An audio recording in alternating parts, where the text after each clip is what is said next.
All right, so today I want to talk about being organised.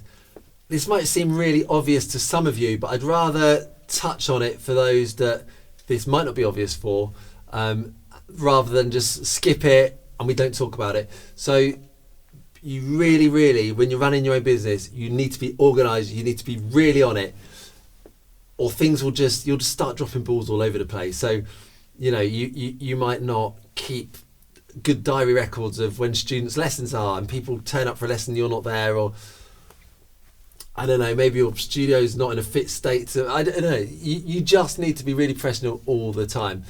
I mean, I've got a couple of friends. Yeah, just a couple. That's all I've got. No, I've got a couple of friends I'm thinking of that are really awesome guys. I've known them for years and years. They're awesome. But, and I won't mention their names, but they're very disorganised. Really, it's really like when I'm with them, I feel stressed because just they're forgetting stuff. It's like, where are my keys? Well, I forgot to do that thing. Oh man, what have I done? It's just like, I'm so stressed. I'm just saying, just sort it out. Just organise yourself properly. It's stressful. Now, I know they're really great people, but imagine if I just met them, would I feel confident leaving my child in their care? No. The answer is no. So you need to make sure every point of contact with a prospective student who's going to pay you money, for the first thing, they're going to hand their money to you. And secondly, if it's a parent, they're going to hand the most precious thing in their life and put it in your care. You need to instill them with absolute confidence from the get-go. So we really need to be organised and have that air of just being on the ball and being trustworthy and professional. Right, so how do we look pro? So everything you do kind of feeds in to that subconscious thing. People are subconsciously assessing you all the time, just like you are with other people. It's building up. So when they speak to you on the phone, when they first meet you, and this includes everything. So like your timekeeping, how you present yourself, how you're dressed, how you're prepared for the lesson. If you've got stuff there, are you flapping around looking for drumsticks or a drum key or a pen or materials to teach them?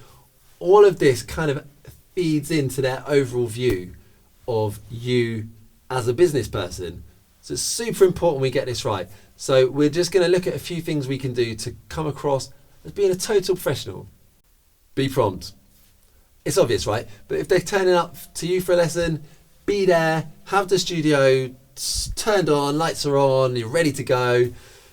You don't have to suddenly disappear and get a drink or go to the toilet or figure out where that cable is to make your electric drum kit work, or you're good to go, the lesson can start, everyone's happy. Diary keeping, right? So I use Google Calendar now. I stuck stubbornly to my old paper diary until not that long ago, actually. And for a while I had both digital and paper one, and it was just creating extra work. So I went to Google.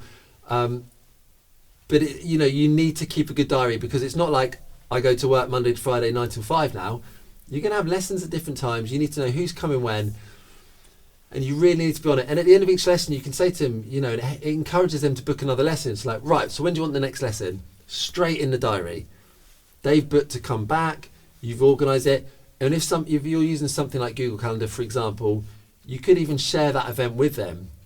So it automatically goes to them. So there's no risk of, because I've done it before. I've written it in the wrong space by accident. So at 6 instead of at 6:30. But if you share it with them, then at least if it's wrong, they'll go, you've done that wrong, and you can correct it. But whatever your system is, keeping a diary is crucial. All right, so having lessons planned in advance is really important. There's nothing worse than you've paid for someone's time and you're sitting there watching them whilst they're trying to figure out what the hell they're going to teach you because they haven't prepared. So we spoke earlier about all the content that's in the membership. That's one easy fix. That's kind of one of the big things that's there for that. You can just go in, print it off, whatever it is. There's more than you'll ever need in there, to be honest. And it comes out really professional looking. Or you can email it so it comes up on their tablet if people bring their own tablet in, or if you want to be super modern, that's a nice way to work. But however you're going to do it, just make sure you've got it ready ahead of time with an idea of what you're actually going to teach them. All right, and a follow-up to that other one is really have all the materials ready to go. So that Of course, that includes your teaching sheets, but it also includes drumsticks, the drum key if you need to tune your drums, have your metronome. You know, don't suddenly have to disappear out to your car mid-lesson because your metronome's in the car, or you know, whatever. Just make sure everything you need is there. You've got paper to write on, you've got your pen. You just be prepared, be professional. It doesn't take really any extra work from you, but just a little bit of forward planning, making sure you're good, make sure you're ready, makes you look so much more professional. And lastly, having a drum kit ready to go.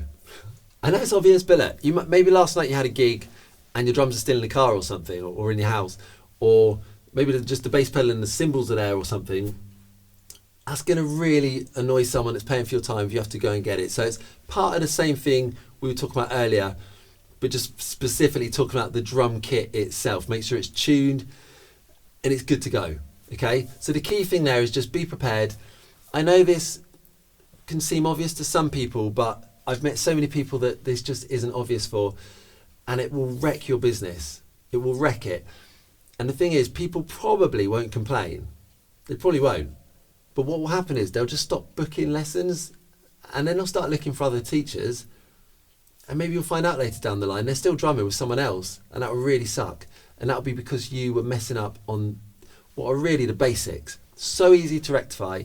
You just need to approach this with a little bit more of a, you know, like a professional attitude and make sure everything's cushy. As always, if you've got any questions, hit me up. I want to hear, and I always reply. I've been speaking to a lot of you guys and really enjoy that interaction. So send me an email and we'll talk. If not, see you in the next video.